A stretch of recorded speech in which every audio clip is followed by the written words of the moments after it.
Welcome to the fishing shed.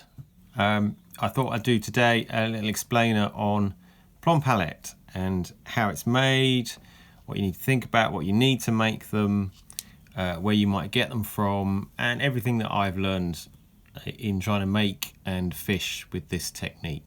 So first off, here's one I made earlier. A Plomb Pallet, what is it? Well, essentially it's let's start with the pallet. It's a pallet which is a triangular lead, as you can see, that's cast with a hole in one end. If I show you a raw one, here's another one. You can see it's just that sort of shape. This one's got a bigger hole, which is useful for fishing with heavier line. They've also quite often have little indentations in, so you can put an eye in there, like so. And they come in all different sizes. They 10 grams, right up to, here's one I've done, 32 grams. So what is it? Well, starting at the business end, you have what is essentially a muppet or tube type lure. These are like sea fishing muppets. In fact, I'll show you some others. They come in all different shapes and sizes. You can buy them on eBay. They use them in sea fishing rigs quite a lot. Squiddy type things. There's a small one. And they're just a hollow rubber tube with some floppy bits, and the eyes do seem to help a bit. So at this end, we've got a muppet. Inside the muppet is a piece of foam, and then sitting inside that section of foam that's in there is a hook, which is attached to some, in this case, fluorocarbon, and then in front of that is a plomb. Essentially it's a BB split shot, or sometimes an AA split shot, or sometimes even a drilled shot. Then we've got a knot in front of the plomb. Then we've got a length of braided fluorocarbon, which we've twisted together. A pearl, which is a small pearl. It's probably 6mm with a fairly large hole in it. These are sort of a little bit special. You need to get the right hole, and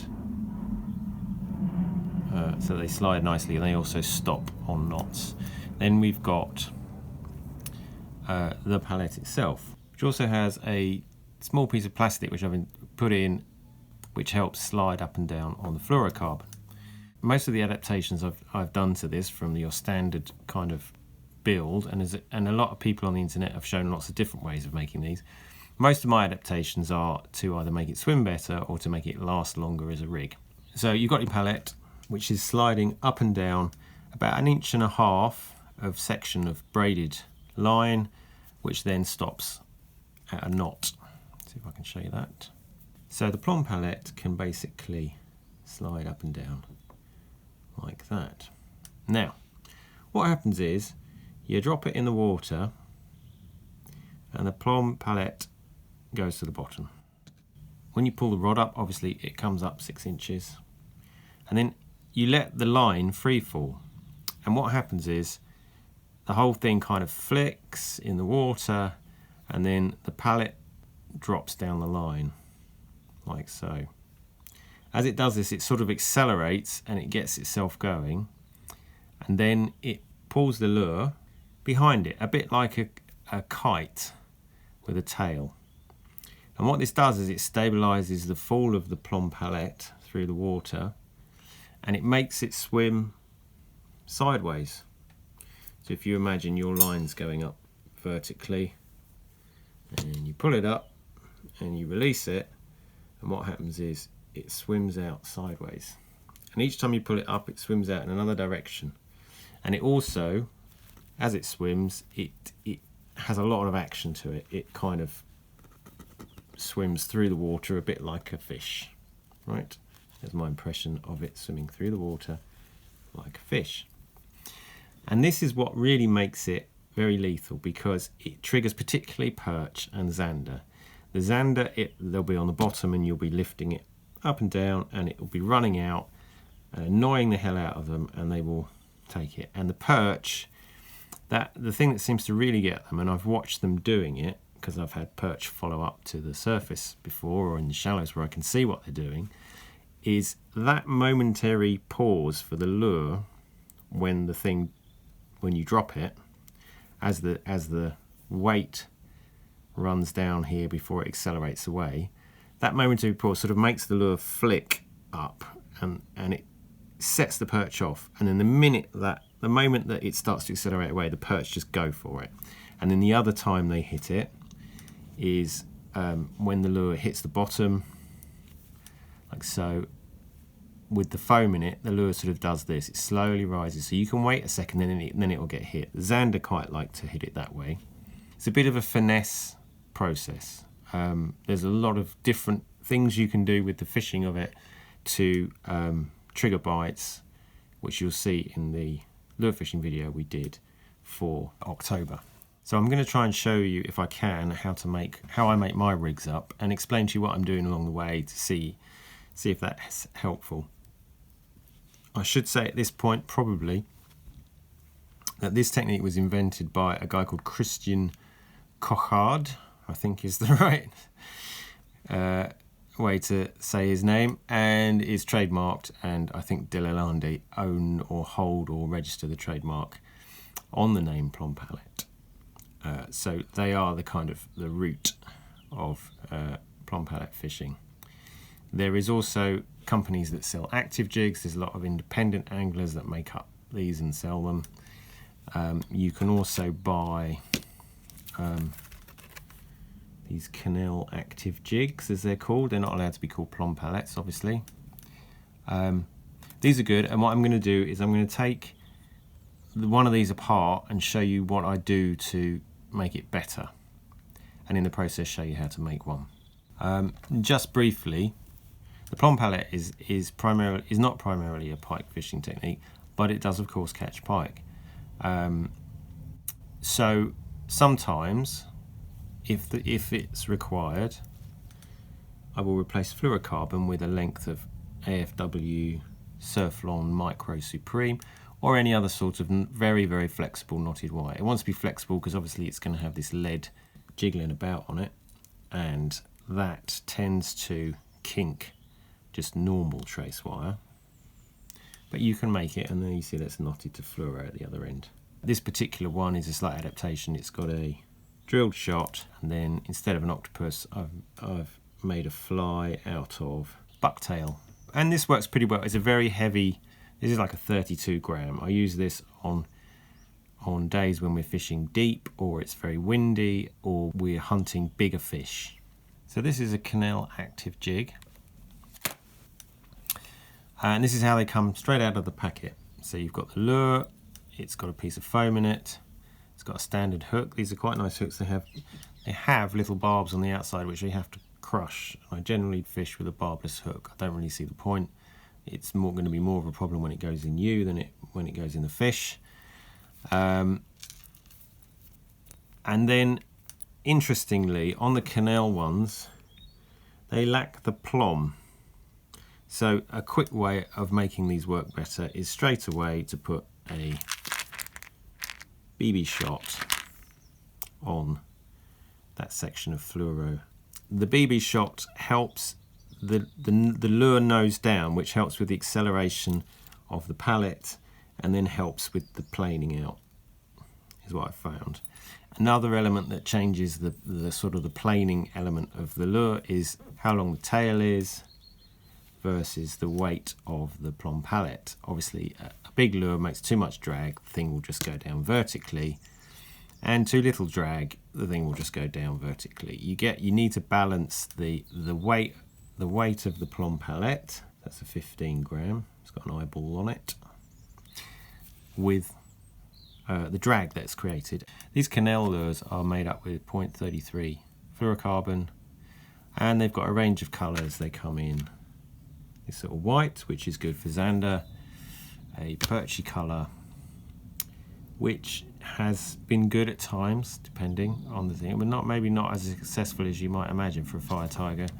And also this blue and chartreuse, which is by far the number one colour that I've had the most success on. But white or white and red is also a close success.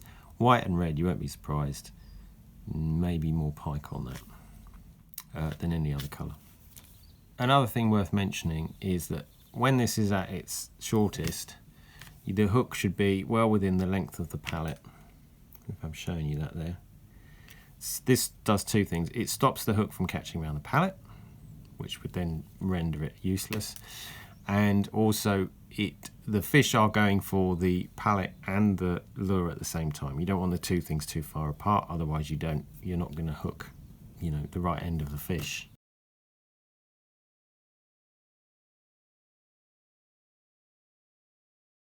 So starting off with a size 4 hook, and that's about the right size for that octopus. Right, so I'm going to start off, I'm going to use some trilene. This is 8 pound 0.28. It just happens to be what I've got laying about. I'd use thicker if it was a bigger, heavier weight or a bigger octopus. Thinner if it's a small one. But I wouldn't go much lower than 8 pound. Really. I should say that one of the reasons I use the trilene is it really doesn't matter. It's not a bite sensitive technique in terms of stretch. There's really not a massive advantage using some of the really specialist fluorocarbons. It's just a waste of money really. You might as well just use this or similar, whatever you can get your hands on. As long as it's flexible and reasonably soft, that seems to last a bit longer with this type of fishing. I'm starting off with about 12 inches a foot of fluorocarbon, and then I'm folding that over, so I've got a double length of fluorocarbon, about 12 inches. This is plenty. As you get better at this, you can use less, but I'd advise anyone starting out to go a little bit generous with the fluoro in the first attempt. This feels like the first attempt for me, actually. So then I take the loop bit that I've made, because I've doubled it up. Can I show you that? There we go. And I put that through the eye of the hook. So, and then I put the hook through the loop. So, pull it tight. And as you can see, that pulls down a loop-to-loop connection with the hook. Then what I do is I tie an overhand knot. Make a loop, obviously keeping both lines together equally. Put the hook through it, like so. And then guide that knot down to the very end of the hook, so it's nice and tight against the hook, is what you want. A bit tricky. And you may feel there are other ways to do this at this point. It's really just a means of tying this hook, this knot on, like so. So I've got a hook with a loop, I've got a knot holding it tight, and I've got my line bit and my loose end, and they're about 12 inches long. My octopus is going to go here on this bit of line. I need to braid about so much to give us our run off the end. So I'm going to put the hook into my fly vise, and then what I'm doing is I've got my fall line and I've got my spare end bit, and at this point I sort of go, right, well, I'm going to cut off the end of the spool here, so I'm going to give myself about 70 centimetres. So we're off the spool. So at this point I've got 70 centimetres ish this way and at 12 inches that way. I like to mix up my centimetres and inches, because that's just the generation I am, Generation X. We're very confused. So what I've got to do is braid this. So what we do, in order to get the fluorocarbon to bend round itself, there's a little trick with this. So obviously you're going to wind it over itself like this, right? But if you twist in a little bit, what you find is it is it lends the fluorocarbon sort of the right angle. It sort of turns it into itself a bit, and it helps tighten up those coils. So I'm just passing one over the other. Can you see that? As I said, you don't have to do this. You could just have a double section of fluoro, but I found this lasts longer, suffers less breakages, and if you do snag, it's a lot stronger. So, you know, I've started doing this pretty much all the time now. I might not do it in the boat. If I was desperate to use the same Plomb pallet again, I might just double it up in the boat, but with this, no, that's fine. Right, so I've got about, probably actually need 2 inches there, which is too much. So I'm just going to pull that down a little bit, make it tight. There we go. Right, and then I'm going to, so I can show you this. If I pinch the end of the section where we've twisted it, hold it, and then just create a loop. So this is why you want to braid a bit more than you actually need, because then you can use that braided section. Try and show you that. So I've just done a loop, standard sort of loop knot over the top. We want to look at, we don't want to make this too long. So I want to look at this is probably going to go there. Not too bad. So I'll tie my first knot in the end of it there. And that tight. Right, so at this point, what I've got is hook onto a loop, tied onto a knot just to secure that, and then this section, if I can show you that, braided down to a knot. So then we can start building our Plomb pallet rig. So at this point, this is where one of these puller tool things is useful. So it's just a piece of wire with a loop in it, so you can hook stuff through. So the first thing we're going to do is get our foam on. Get our foam on. So that's going on like. Sounds like my next door neighbour. It's all good. There's the foam going on, and we just ease it onto the. Right. There we go. So that's on the hook. Next thing is our lure. Let's pull this in here. All right.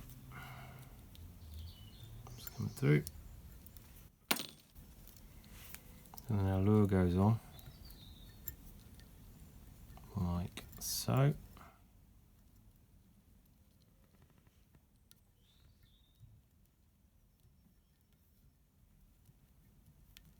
You just ease it on over the hook and the foam, it will take it in the end. What we need to do next is put a knot in right at the front to put our BB shot behind. So let's put our plomb. Can't be a Plomb pallet without a plomb.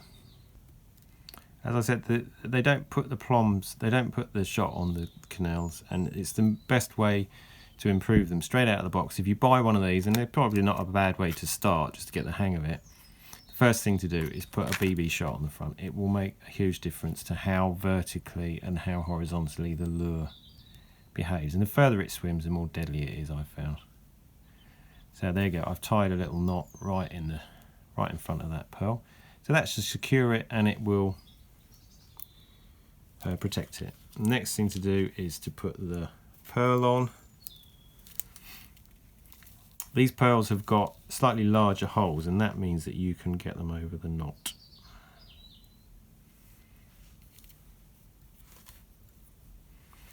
I should say at this point, Della Lande make a whole range of components. They make kits, they supply pearls, do all sorts of stuff. Most of the stuff you've got to order from France, so there's not really anyone selling it in the UK. If I get the right stuff, I will put some on eBay so that people can try this out. So there's a pearl. That's just to stop and protect the split shot. Next, we're going to put the plomb on. This is a 15. It's pretty okay. I quite like to decorate these a bit more, make them a bit splashier, but they're not bad. You can also just brush the lead up with a piece of foil or something. It will shine up pretty well, and I think the shinier, flashier ones work better. But I've caught on very grey, dull-looking ones, so it really doesn't seem to be the total. Okay, so another issue is I've had to open the hole out on that one a bit just to get the line through. Then, does it matter which way the eye is up? I don't know. I tend to do it facing me, and then it's... I'm not sure it makes any difference, to be honest. Be there. Put our spare end through. I like to leave the spare end on right till the end because it's useful for threading things. If you cut it off at the knot at this point, it can get troublesome. And then also you really want a double run of it past the knot because we're going to make that knot a lot bigger. So there's your plomb on. So when we've finished, what we've got is a hook with a piece of foam on, and there's your tube. Then there's the plomb, which is our BB shot. There's a knot here and a bead stopping on there, and then our Plomb Pallet lead, which is free to run up and down this section of braided fluorocarbon. Last thing I need to do is just tie a knot to stop this heading all the way down the line every time. And the way I do that is, again, just a straightforward overhand knot, but we might do it twice, just to get it as big as possible. Just once. Let's try it, actually. That looks like it's be pretty good. There's that hole in that. It's not very big, that Plomb Pallet. Right, there we go. So there's our stop knot. Okay. Pull that tight. Cut off our loose end now because we're done with that.